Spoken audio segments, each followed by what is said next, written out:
बातमी शिर्डीतून वित्त कंपनीच्या जाचाला कंटाळून युवकाने आत्महत्या केलेली आहे। आत्महत्येपूर्वीचा व्हिडिओ व्हायरल झालाय। शिर्डीतील ही धक्कादायक घटना समोर आली आहे।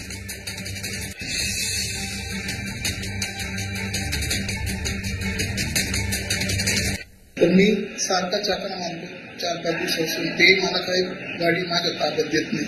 ते म्हणते तू असं बोलला तसं बोलला त्याच्यामुळे माझी गाडी देत नाही। भले मी काही वापर बोललो असेल ठीक आहे, पण मी 3 माझे 500 पण घेतले पण मला गाडी पण द्यायना, पैसे पण माग द्यायना।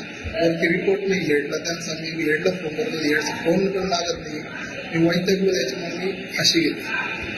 मला याच्यात काहीच तथ्य नाही, कारण मला जायला यायला गाडीने पाईप गेलो पण पाईप चालत सवय नसल्यामुळं पैसे पण माझ्या नाही डोळे पण, त्याच्यामुळे मी फाशी घेतली। बस माझा कोणता तकलीफ नाही, एकच मला एक तकलीफ। आज आमचे समाज बांधव दीपक भाऊ बलसाने यांनी अक्षरशः फायनान्स कंपनीला कंटाळून त्यांची आत्महत्या करून घेतली आहे। तरी इथलं प्रशासन, पोलीस प्रशासन असो, इतर प्रशासन असो, ह्या गोष्टीची कुणीही दखल घेत नाहीये।